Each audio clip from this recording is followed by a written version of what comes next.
فاعوذ باللہ من الشیطان الرجیم بسم اللہ الرحمن الرحیم انا نحن نزلنا الذکر وإنا له لحافظون وقال النبی صلی اللہ علیہ وسلم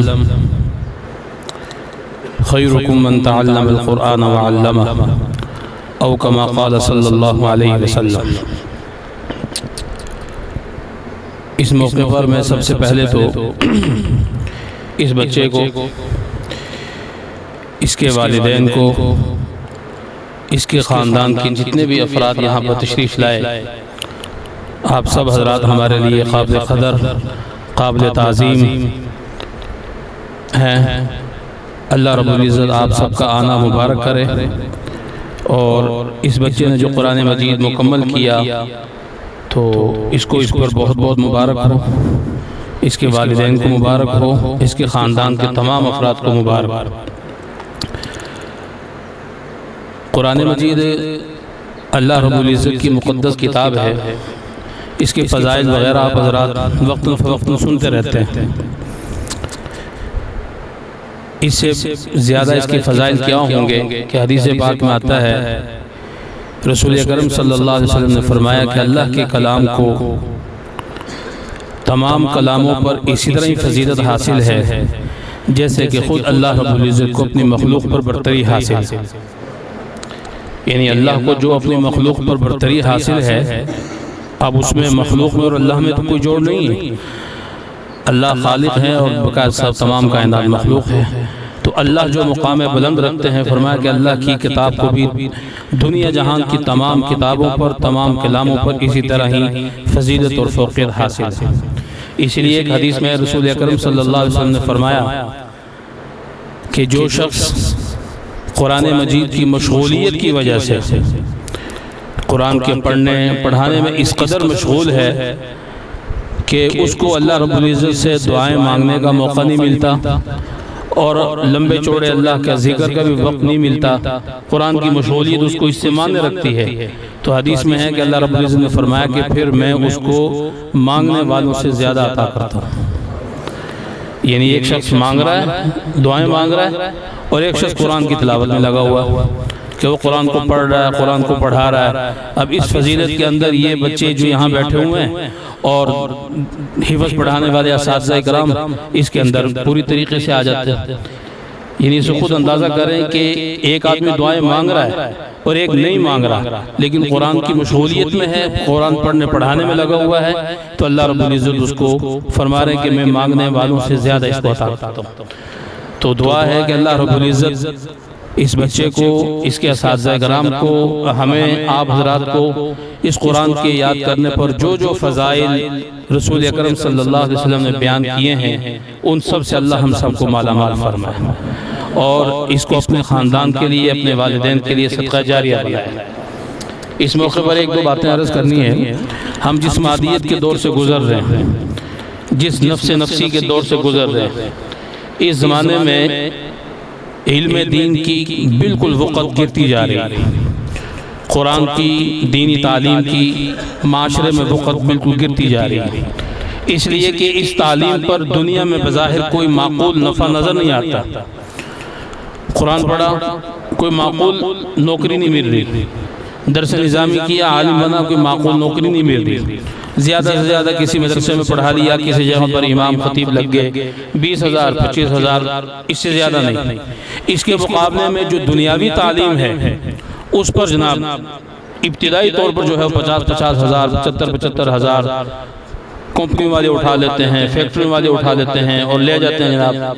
جس کی وجہ سے ہمارے بچے بھی اور والدین بھی احساس کمتری کا شکار ہوتے ہیں۔ بچے کہتے ہیں کہ یار حفظ کرنا ہے، درس نظامی کرنی ہے، بعد میں اس کی کوئی پذیرائی تو ہے نہیں، اس سے بہتر ہے کہ ہم سکول کا پڑھیں، میٹرک کریں، میٹرک کے بعد آگے جو ہے وہ دیگر علوم حاصل کریں، کسی خاص کے اندر جو ہے وہ مہارت حاصل کریں اور پیسے کمائیں۔ اگر تو میرے بھائیو صرف دنیا پیش نظر ہے اور دنیا ہی کمانی ہے، اس کے لیے تو پھر واقعتاً دوسری تعلیم بہت اچھی ہے۔ اگر دنیا کی زندگی گزارنی ہے اور اچھی گزارنی ہے، اس کے لیے تو واقعتاً دوسری تعلیم بہتر ہے، اس کو آپ خوب حاصل کریں، اپنی اولاد کو پڑھائیں اور اس سے پیسے کمائیں۔ لیکن اگر ایک مسلمان کے پیش نظر اس جہان کے علاوہ ایک دوسرا جہان بھی ہے جو ہمیشہ ہمیشہ کے لیے ہے، ابد الآباد کے لیے ہے، وہ اگر پیش نظر ہے تو وہاں پر جو تعلیم کام آنے والی وہ یہی تعلیم، وہاں وہ دنیا کی کوئی تعلیم کام نہیں آئے گی،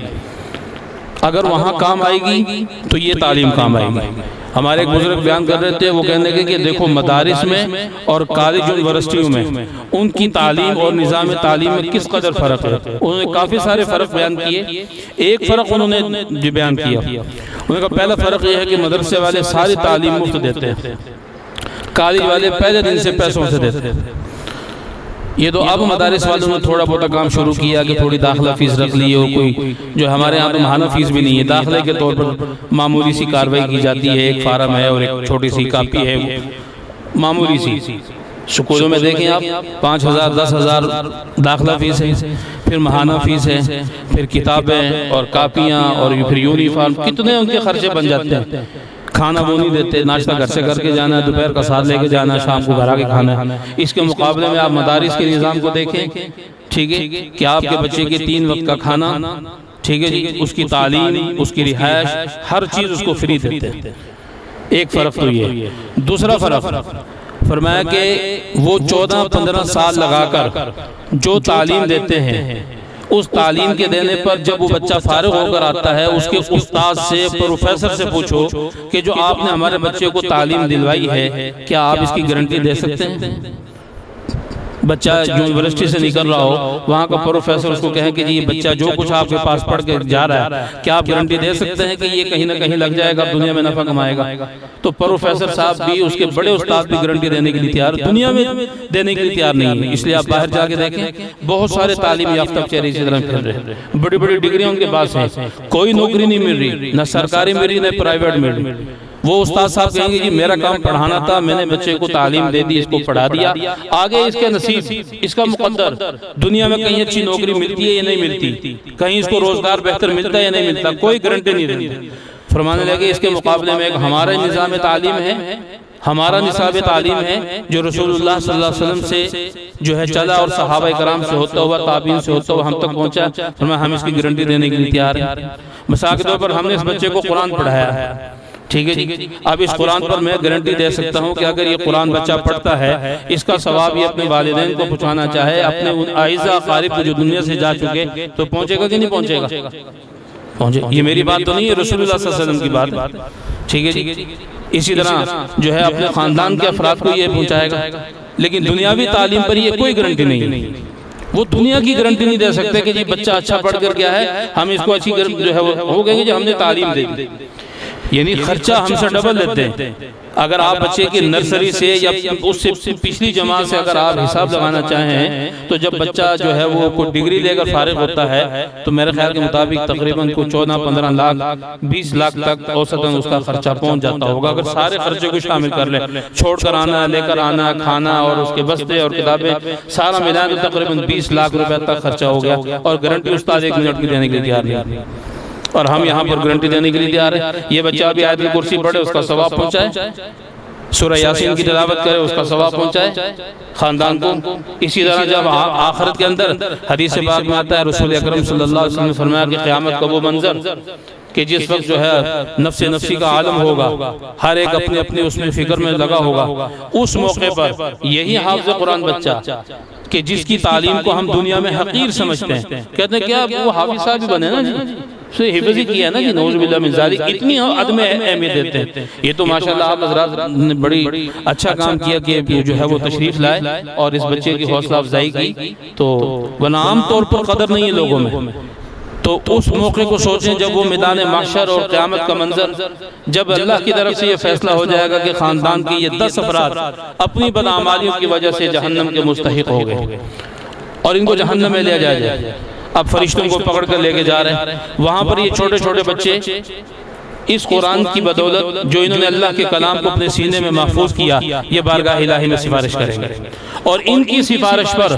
خاندان کے 10 افراد کو جب جہنم سے چھٹکارا ملے گا اور جنت کے مستحق بن جائیں گے، پھر پتہ چلے گا کہ انہوں نے کیا تعلیم حاصل کی۔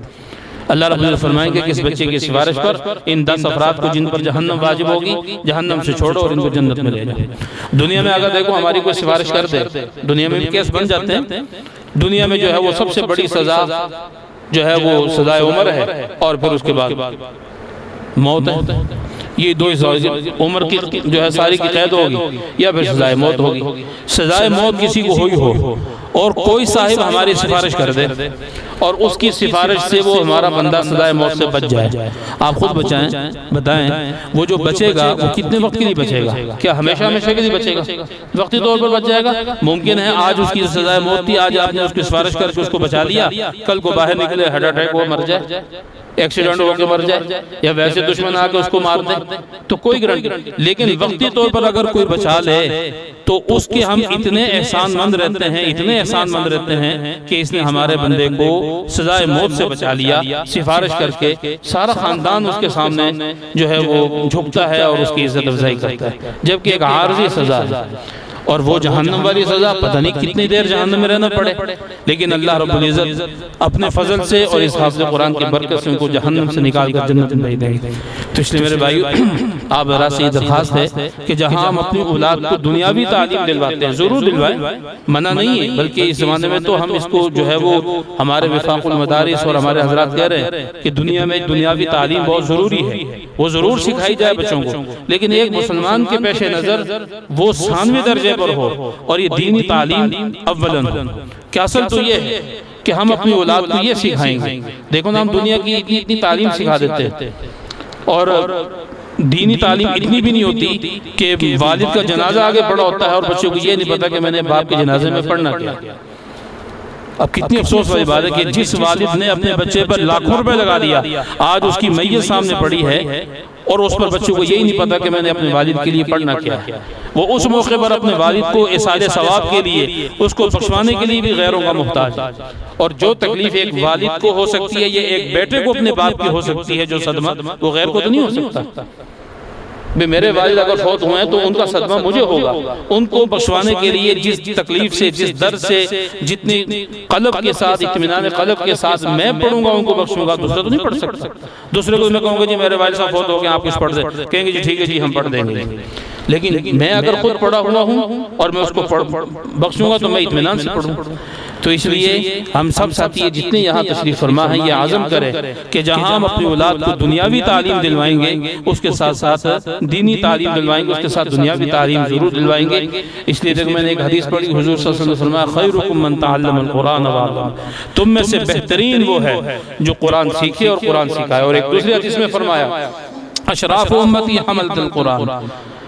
اس زمانے میں ہمیں سے ہر شخص یہ چاہتا ہے، بشمول میرے اور آپ، ہر بندہ باہر پوچھ لے، ہم میں سے ہر بندہ عزت کا طلبگار ہے اور یہ چاہتے ہیں ہم کہ ہم معاشرے میں معزز بن جائیں، ہماری معاشرے میں عزت ہو، اسی لیے ساری دوڑ ہے۔ پیسہ آ جائے،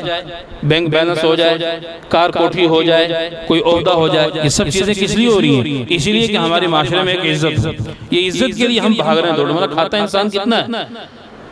2 روٹی کھانی سارا دن میں، اس سے زیادہ تو کھا بھی نہیں سکتا۔ ٹھیک ہے، یہ بڑے بڑے جتنے لوگ ہیں جو اربوں خربوں ہیں، ان سے پوچھیں آپ کتنا کھاتے ہیں، تو وہ تو ہم سے بھی کم کھاتے ہیں۔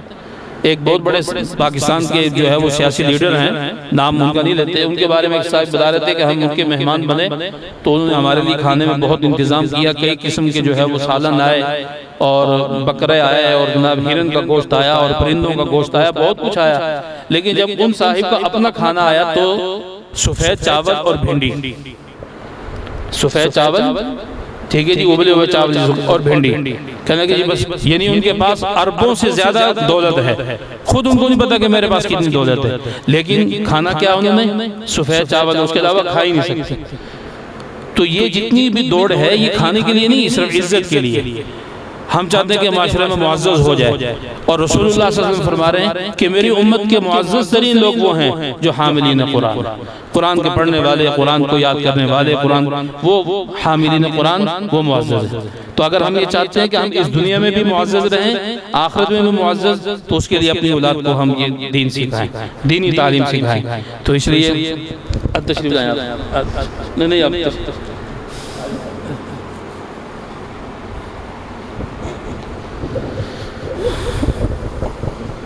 حضرت تشریف لائے تو میں اپنی گفتگو ختم کرتا ہوں. حضرت کچھ کلمات فرمائیں گے، اس کے بعد دعا کر لیں گے.